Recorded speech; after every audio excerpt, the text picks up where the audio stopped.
समंदर की तह में मौजूद इंसानी तारीख का सबसे बड़ा खजाना किसका है? दोस्तों, मलकियत की एक जंग है जो छिड़ी हुई है। वाकया है क्या, हम आपको तफसील से बताएंगे। नाज़रीन, सान होजे नामी हिस्पानवी बहरी जहाज 300 बरस कबल बरतानिया ने कोलंबिया की साहिली पट्टी पर तबाह कर दिया था।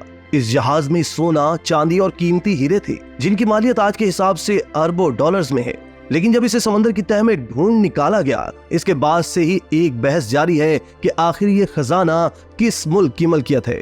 कोलंबिया और स्पेन दोनों इस खजाने की मलकियत के दावेदार हैं। इनके अलावा एक अमेरिकी कंपनी और जनूबी अमेरिका में कुछ गिरोह कहते हैं कि यह खजाना उन्हें मिलना चाहिए। इस खजाने की मलकियत के हवाले से कोलंबिया और अमेरिका की अदालतों में कानूनी जंग लड़ी जा चुकी है और अब ये मुकदमा हेग की आलमी सालसी अदालत के सामने है। तशक्कुर डिजिटल की वीडियो में खुशामदीद। नाज़रीन, कोलंबियन हुकूमत का कहना है कि वो सान होजे की बाकियात को समुद्र से निकालकर एक अजायब खाने में रखना चाहते हैं। दूसरी जानिब खजाने की तलाश में रहने वाले इसकी कीमत की तरफ इशारा करते हुए नजर आते हैं, जो कि 18 अरब अमेरिकी डॉलर तक हो सकती है। ताहम माहिरीन आसार कदीमा कहते हैं कि सान होजे समेत पूरी दुनिया के समंदरों में जो हजारों तबाहशुदा जहाज मौजूद हैं, उन्हें वहीं रहने देना चाहिए जहां वो मौजूद हैं। समंदरी तारीखदान बताते हैं कि सान होजे एक कब्रिस्तान है और इसका एहतराम किया जाना चाहिए। इस जहाज पर 600 अफराद सवार थे जो उसी के साथ डूब गए थे। सान होजे पर किताब लिखने वाली तारीखदान क्लारा एन फिलिप्स कहती हैं कि ये एक पेचीदा सूरत हाल है और मुझे इसका कोई आसान हल नजर नहीं आता। मुताद्दिद कदीम ग्रोह और खजाना ढूंढने वाले, मेरा नहीं ख्याल कि यहाँ कोई ऐसा रास्ता है जिसके जरिए सबको मुतमईन किया जा सके। नाज़रीन, बहरी जहाज सान होजे सन 1708 में बानामा से कोलंबिया के शहर कार्तागीना की तरफ निकला था, लेकिन उस वक्त बरतानिया और स्पेन में जंग जारी थी। एक बरतानवी जंगी जहाज ने सान होजे का पीछा किया। वो इस जहाज पर कब्जा करके इसमें मौजूद तमाम खजाना हासिल करना चाहते थे, लेकिन गलती से उस पर एक गोला दाग बैठी। सान होजे तबाह हो गया और उसका मलबा समंदर की तह में चला गया।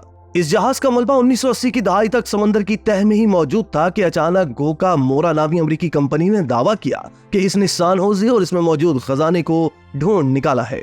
इस कंपनी ने कोलंबिया की हुकूमत को राजी करने की कोशिश की कि इस जहाज को समंदर से बाहर निकाला जाए और खजाने को आपस में तकसीम कर लिया जाए, लेकिन दोनों फरीकैन इस बात पर मुत्तफिक नहीं हो सके कि किसका कितना हिस्सा होगा और ये मामला अदालती कार्रवाइयों की नजर हो गया। नाज़रीन, सन 2015 में कोलंबिया ने कहा कि उन्होंने अमेरिकियों की फराहम करदा मालूमात के तहत खुद ही सान होजे के मलबे को ढूंढ निकाला है। इसके बाद से कोलंबिया की हुकूमत का मौक़िफ़ रहा है कि गोका मोरा का तबाहशुदा जहाज या इसके खजाने पर कोई हक नहीं। दूसरी जानिब स्पेन का कहना है कि सान होजे और इस पर मौजूद सामान उसकी रियासती मलकियत है, जबकि बोलीविया और पेरू में मौजूद कुछ कदीम ग्रोहों का मानना है कि उन्हें भी इस खजाने में से हिस्सा मिलना चाहिए।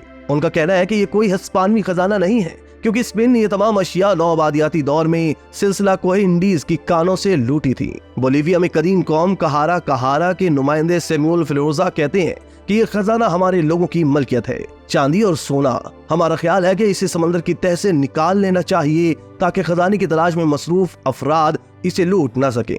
कितने बरस बीत गए? 300 बरस। वो हमारे कर्जदार हैं। दोस्तों, कोलंबिया ने अब्दोज के कैमरों से बनाई गई सान होजे की एक वीडियो भी जारी की है। इसमें जहाज का मलबा, कांसी के गोले, नीली और सफेद पोर्सलीन और सोने के सिक्के देखे जा सकते हैं। हेग में अदालती कार्रवाई के दौरान गोका मोरा ने सान होजे के हवाले से एक तहकीक करवाई थी, जिसके मुताबिक जहाज में मौजूद खजाने की कीमत 7 अरब अमेरिकी डॉलर से 18 अरब अमेरिकी डॉलर हो सकती है। गोका मोरा के वकील रहीम मोलूक कहते हैं कि जो खजाना डूब गया है, इसमें 70 लाख हिस्पानी पैसोज, 116 जवाहरात के बक्से और 3 करोड़ सोने के सिक्के शामिल थे। वो इसे इंसानियत की तारीख का सबसे बड़ा खजाना करार देते हैं। ताहम कुछ लोग इन तमाम बातों से इत्तफाक नहीं करते। अक़वाम मुत्तहिदा के मुताबिक दुनिया भर में समंदरों की तह में तकरीबन 3 करोड़ तबाहशुदा जहाज मौजूद हैं। ये बात वाज़ेह नहीं है कि वो किसकी मलकियत है और अगर इनमें खजाने मौजूद हैं तो उन्हें हासिल करने का हक किसे हासिल है। सन 1982 में अक़वाम मुत्तहिदा ने convention on the law of the sea मुतारिफ करवाया, जिसे समुद्रों का आईन भी कहा जाता है, लेकिन इसमें तबाहशुदा जहाजों या इनके मलबे के हवाले से ज्यादा तफसील मौजूद नहीं।